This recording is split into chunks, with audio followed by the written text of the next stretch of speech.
Right. Okay, now we're here at the DW factory. We're inside. There's Mike. Hello. Hello. It's a beautiful That's collection. Peter Erskine, right there. Here are some vintage pedals. A very good Look at collection. Yeah. And we're here today to do a DW factory tour, which That's right. John Good is going to show us around. And your host is going to be this gentleman. Mr. Thomas Lane will be doing the hosting of the video. Yeah. So- I'll be the comic relief. Yeah, okay. And so let's go and have a look inside. Okay, Okay, so let's Thomas, let's go and see John John, Good. yes, he's Yeah, here let's somewhere. go and see the master craftsman. Indeed. And it looks like Oh, he's... that must be yeah, See that? this is the one. The master at work. there he is. Ciao. How you doing? I'm great, and you? Very good. Fantastic. Very good. Mike, how are good you? to see you. Great to see you, my friend. And Come this is on where the in. magic happens. This is the Magic Castle. This is the Magic Castle. Yeah, this is, and you kind of need a hard hat in here, you know, because it's a little dangerous. That's true. There's this giant logs There's a log leaning Yeah, be precariously in the careful. corner. Wow. This is where I Beautiful. do all my work, you know. I mean, pardon the mess, but it's just if I straighten it up, then we're lost.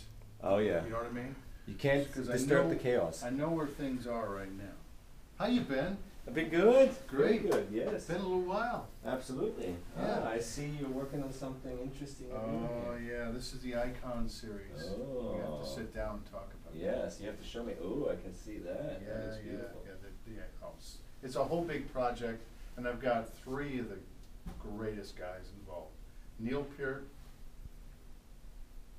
Roger Taylor, Okay. Nick Mason. Uh-oh. Yeah. Doesn't get any bigger. I mean, it's like Mount Rushmore, Exactly. right? Incredible. So, look at this piece of wood here. Hank. Oh, That wow. is a kumi. That looks hand carved. It is. It's from Ghana, Africa. Wow. Isn't it beautiful? It's gorgeous. I make some great drums out of that.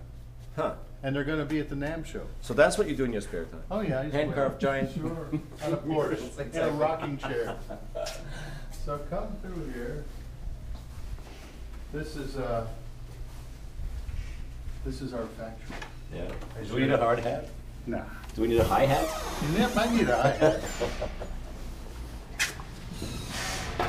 So you can see. clear maple? That is vaporized maple. That's something new that we're doing. Well, they talked me into it because people really want it, and I'm Right. all about giving people what they want. Of course. Of course, the side of me wants to tell you what you should be doing, right? Don't you know? But I really had to kind of give in. And What about the hoops? Are they acrylic? the whole thing's gonna be so. Awesome. That's kind of just tickling the water at NAMM. Right. Okay. Okay. Beautiful. This is the magic room right here. This is where I'm most at home. Look at all this wood. Oh yeah.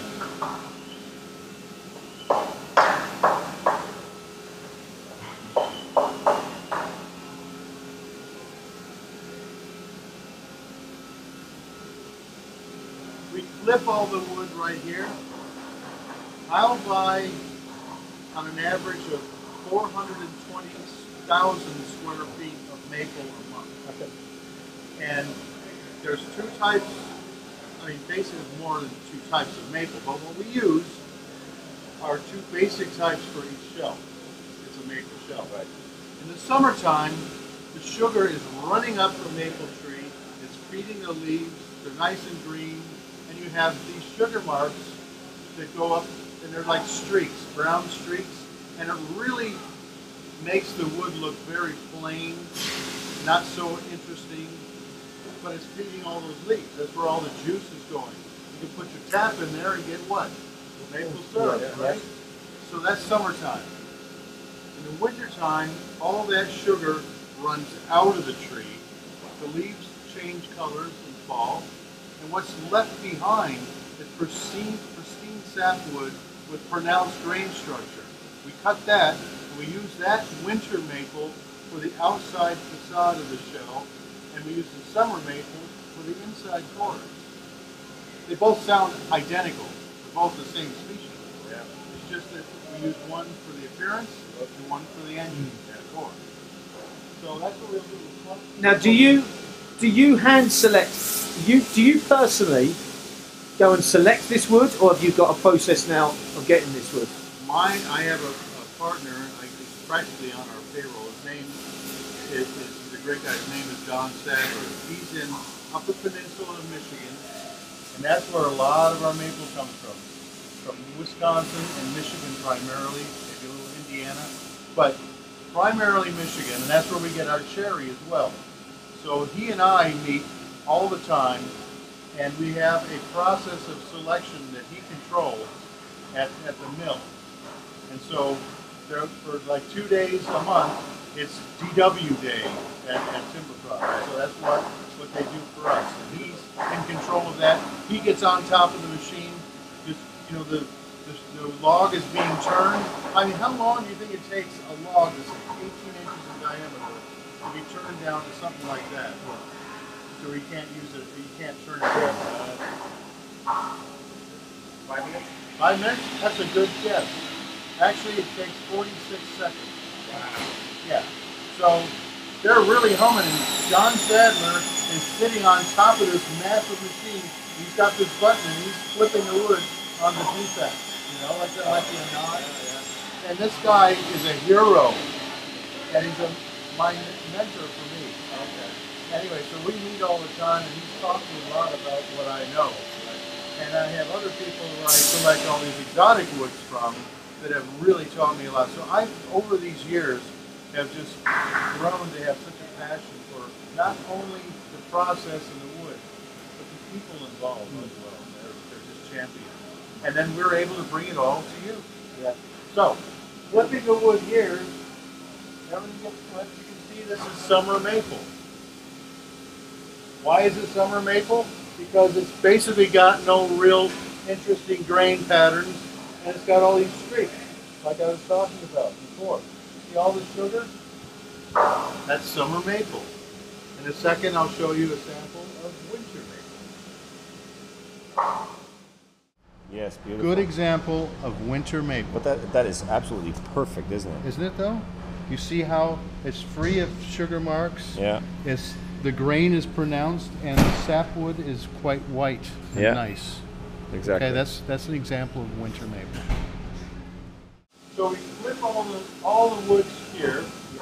They may be, notice I've got all these lines, straight cuts, side cuts, and the almighty X cut. Okay, diagonal runs, right? You've got some of those drums. I do. This is where they all started, right here. So, what's the Greek for it? I understand that. Oh, of course you have to cut. You just lay it out and you cut diagonal, and then. Look how pretty that is. That's not. What is that? Not This summer. is my cherry. Oh, that's. Remember when we did yeah. that thing together? Sure. You really enjoyed those I love cherry it. drums. Beautiful, beautiful kid. Yeah. This is also from Michigan. Wow. It's like the state tree. Beautiful. Isn't it great? Yeah. Beautiful, beautiful, beautiful. John, tell me about Oh yeah, this one hiding in this cubby hole Yes. right here. Look at that. What this is we call it mineral maple. It's actually a wormy maple. Those are wormholes there. Yeah. A worm crawls into the maple and upsets the maple, and it creates these mineral streaks like this. Oh, okay. Now, for some people, that's useless wood. For me, this is a natural oyster finish. Oh, You see the final product in this? It makes a grown man cry, just like that. Just little nuggets of gold everywhere. All right, so before you can make a drum shell, you've got to make plywood. So let's go see some plywood. Okay. Once we've made the plywood, you've got to, we were talking about this earlier, trim, trim, trim. We have to trim away the excess glue off the sides to Right. make sure that they're very parallel. We're going to see that happen right here.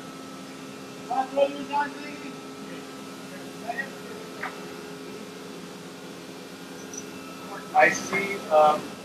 You are misting the room. Oh, it's raining in here. It's raining in here. Oh yeah, we're here in Southern California. We've got Santa Ana winds, and it's hot. It's ridiculous. Is it also for dust or something, or that No, you're we missing? really have to do it to keep the wood moist. Oh, I see.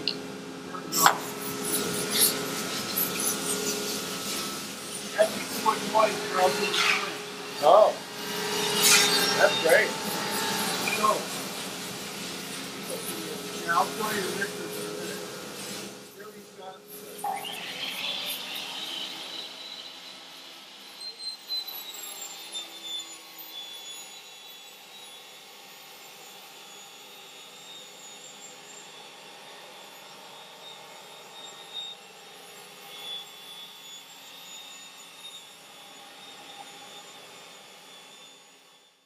we have a tendency to get bored here.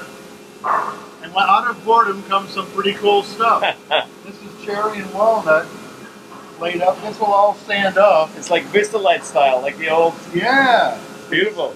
With some smoke and drum shells. Oh, wow, Cherry look at on the inside. Beautiful. I'll have to send you a picture when this baby's done. Oh yeah, I'd love to see that. Yeah. Oh, that looks gorgeous. That's just. But that's beautiful. That's. Mapa burro. Yeah, hello. Exactly. Wow. Isn't that great? That's beautiful. Yeah. So this is Jose. Yeah. Hi Jose, what are you making? Make a 16 by 16 OEM shell. There's going to be a 7-ply shell, long grain outer, long grain inner. So, we're going to put my materials in here.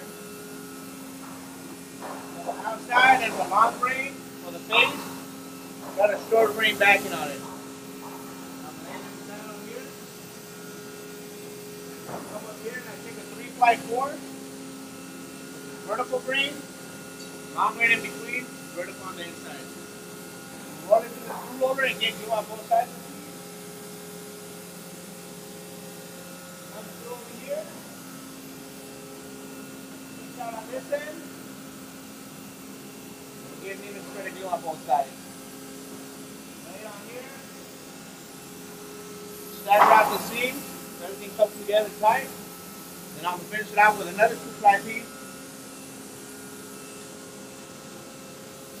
It's also long grain over short grain. Okay. So this is a real, this is an OEM shell. Oh, okay. Is that for a performance use? Bring everything together. Got long grain, all rolled up.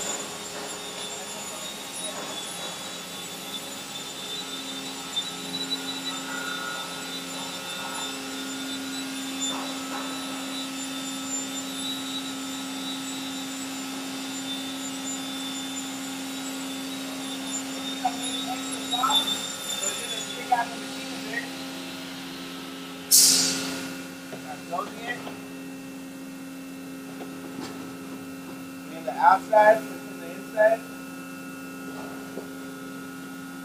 Now this is a hot press, right? Yeah. This machine will give it 2,600 pounds of pressure per square inch. It's heated a little under 200 degrees. And after cooking 5.5 minutes under hot pressure, a hot steaming shell comes out of this press and goes over to this press. This press gives it the same amount of pressure, but it cools the shell down. Okay. So by the time it's out of here, it's a solid round shell. Right. At that point, it's ready to get cut down and handed over to the next department. Now we have a patent on this process. It's called cool tempered shell. And I kind of developed this about what, 3-4 years ago? Yeah, it's been like 3.5 years. Right. Yeah. And Jose helped me to develop this because in the kind of conditions, the ambient air, you just put the hot shell and set it on the floor, let it cool down. Right. Depending on the ambient air, it can twist the shell out of shape. Okay. So, the cool down process, we said, wait a second, let's put it in another press that's just cold steel. Yeah. Give it all that pressure, and wood can't go anywhere. Right. Right? And what it does is it extracts that heat evenly out of the shell. Okay. The glue really crystallizes. Is it cooled or is it just a room It's temperature? just cold, room Okay. temperature, but it is actually pretty cold. Right. Yeah. And so it just takes all that heat away, and when it comes out, it's about as round as we can possibly make it, Right. as hard as a rock. Okay. Rounder shell is easier to tune, a harder shell resonates longer. Right. And I have a hot and cold coming out, so you can actually feel the difference. Okay, let's go to it. Yeah. So, this one here,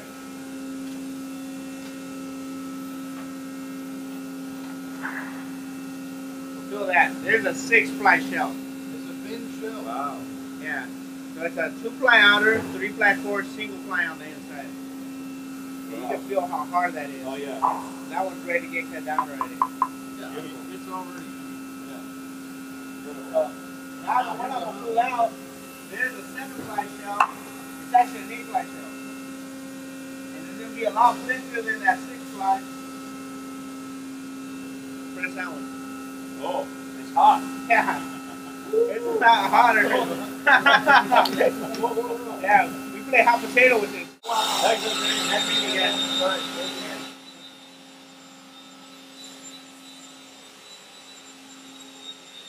Do you know what this is? Do you know how hip this is right here? This is the world's first 23-inch space drum machine. This is my favorite size space drum. Really? Absolutely, hands down. And this is some of my favorite music. Quilted maple. When we get to the showroom, you're going to see the end result of what this looks like on a kit. This is probably some of the hardest wood to find. What's it called? Quilted maple. Quilted maple. Okay. Is it indigenous? Is it Northern America? This comes from the Pacific Northwest. Oh, okay. Yeah. And this is what they call classic quilt. Okay. It's big bubbles. Oh yeah. The shell you just saw on that little 10-inch shell Yeah. was teardrop quilted maple. Wow. So we'll carry on. Here we're at the process of putting the reinforcing hoop into the shell. Right? So what he's done is he's already cut a finger joint. Did you show us the finger joint? This is the finger joint that's been cut. So when he's going to put this together, it's going to come in joint like this. Right? Right.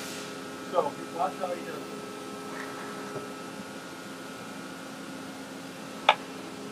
So he sized it up.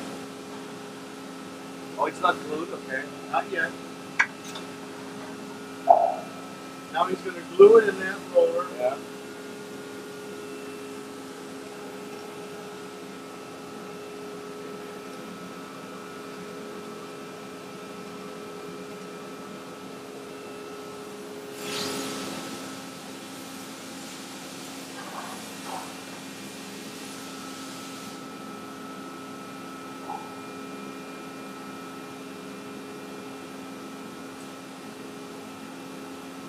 Snaps it all together.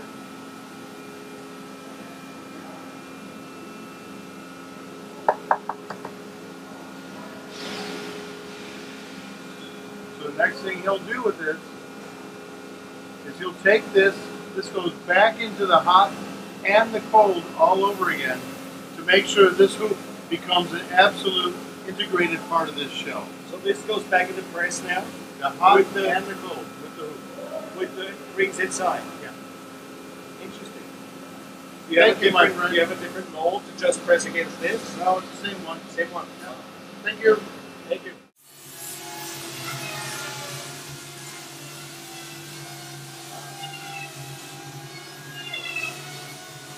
Oh, there they are.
Here's what we do here.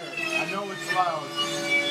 But we grind the shell cut the bearing edge, set it on the granite. Grind it, cut it, check it several times. So just make sure that edge is right.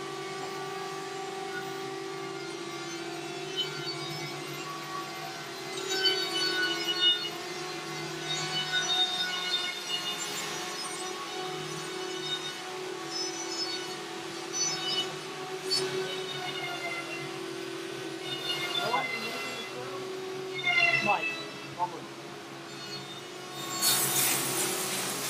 We're going to skim the outer gluey surface off first. So that's the first rough cut on the shell.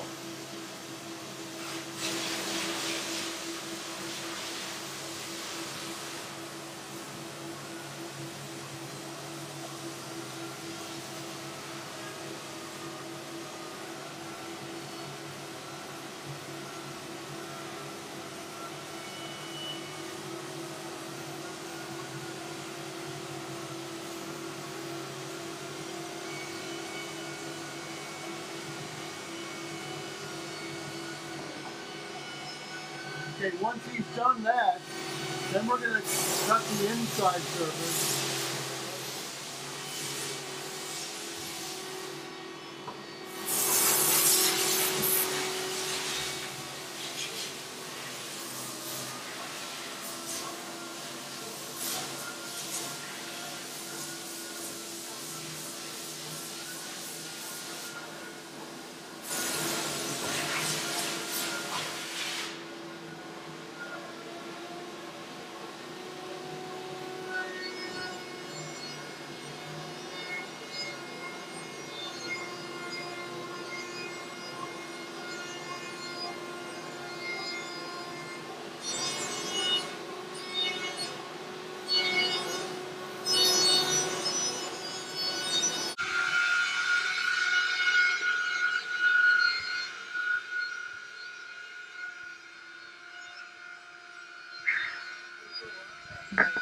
So that's like the first cut.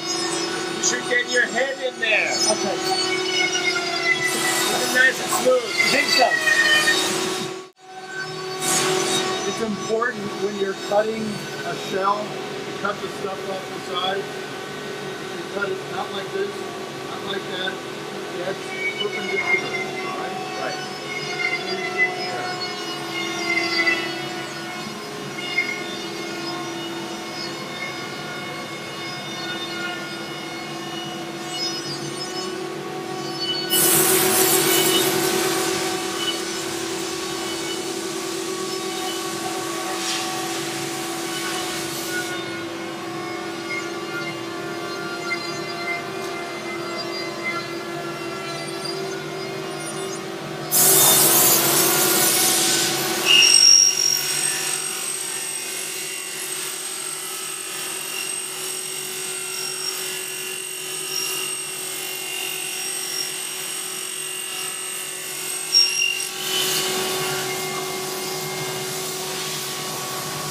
Two drums.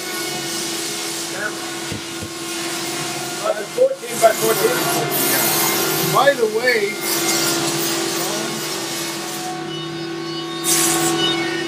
find and root for these, I'd love you some cards. Really? I throw away thousands and thousands and thousands. Oh, I totally have an idea. Do you? Yeah. Okay, we'll talk. Yes. Thanks, Rowan. Okay.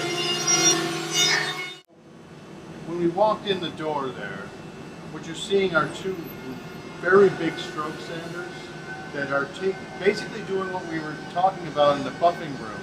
When they're doing it with sandpaper belts. And there's two different grits of paper. So they stroke the shell in and out typically, and while the belt goes over the top and sands it.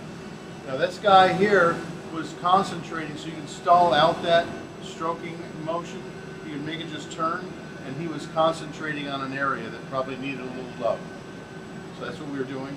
Plus the gentlemen all sitting down, of course, are sanding the insides of the shell with a detail.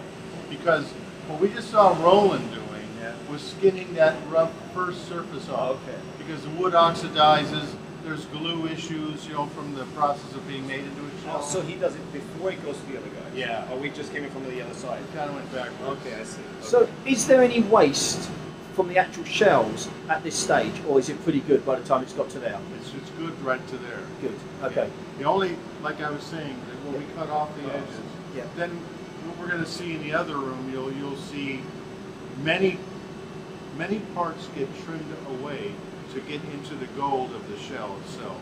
So we'll take a look at that in a Okay. second. Cool. Here, I want to show you something. Frankly, we got a Francisco. Hey. Hi, Francesco. So you know Thomas is a Mike. I want to show them our snare bed machine. Here is an interesting machine. You know, when typically when you have a bearing edge like this, and it's coming around the shell, when you get to the bed, it seems to flatten out and then go back up again. What we've developed here is a way to cut that shape in the bed going down and maintaining the profile of the bearing edge. It makes a very big difference for the instrument itself. The snare drum sounds markedly different. So, you can show us how that's going to work?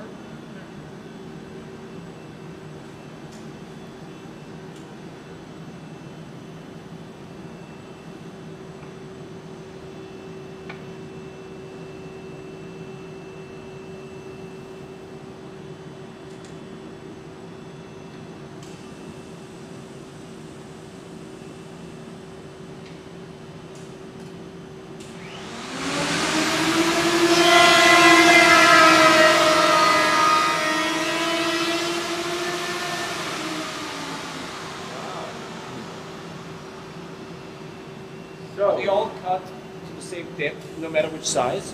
Yes. Okay. These we have 3/32 of an inch. Okay. Now, if you'll notice, thank you, Frankie. This is cut in and it's maintained the shape. Oh, See yeah. that? Now let's have a look at it on the rock. So,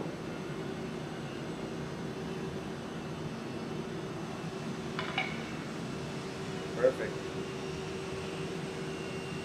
perfect. It's a nice bed. Isn't it? Wow. That's a bed you could lay in if you were a snare wire. Beautiful. That's beautiful. Yeah, very good. And once again, the shells, all the edges are checked. This is the second station. Right. Okay? It'll happen 3 times during our tour. This machine doesn't care what size the shell is. Watch what happens to the pedestal when he puts it on here. It's a 12-inch tom. Watch it open. Oh, wow. Okay? So now he's going to put the top on it for pressure. Now everything, if you'll notice here, this is a scanner. He's going to scan the paperwork over here. Now that's bringing down the top to hold it in place. Watch the probe come out to check the size. Now it's confirmed that it's a 12-inch tom.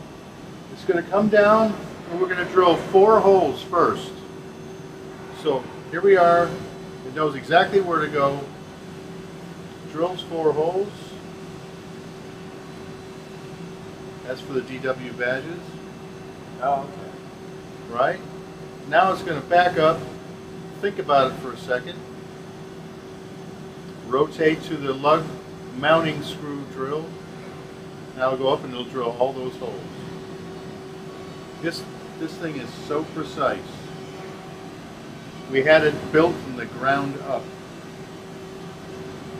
We got this drill head in Switzerland. Looks like Transformers, right? Yeah. How much research goes into finding this machinery? Well, we had it created. Yeah. I had a machinery maker stand here with me and watch these older archaic ones here, okay? And he said, what would you like it to do? And I described every one of these functions, and he wrote it down on a pad of paper. It took him a year to build it, but it came out exactly what I wanted. Do you find then you're constantly, as a company, having to reinvest in new machinery to... Oh, you have to. We used to have to hand cut all those snare beds for a period of time. There's nothing better than a man's actual craft and cutting, but to be able to rely on a really advanced machine like that one over there really has taken us a step further, I think. And of course, we're all machinery geeks anyway. So now it's going to index to the air hole side, 3/8 drill, locate where that is right there. And from the time that you and I were sitting here chatting about this, it's finished. It's done, it's gone home. This will lift up. And right now, that computer has just emailed the salesman to tell him that it's been through this process. Wow. Kind of cool, huh? Yeah, very cool. Okay, let's carry on. Here you see some shells that are sitting. They get rotated in and out of this area every day, all day. Once they've been through that environment of that very muggy, moist thing, they've got to come out here and get used to this environment before you paint them, seal them, cover them with plastic, anything you do. They've got to wait. How long for? We like to let them wait for a couple days. Oh, okay. And just let them acclimate, because we made some mistakes years ago when we would make something really fast and then paint it right away. What happens is that wood's still moving a little bit. Right. It's settling down. It's just been traumatized into this round shape. And it's also, you know, cooling down. The cure process is just finishing up. So that's Are they in laid out in sections? Are these actually kits already, or are they just these are kits? They're already set. Yeah. So let's go see where all this starts.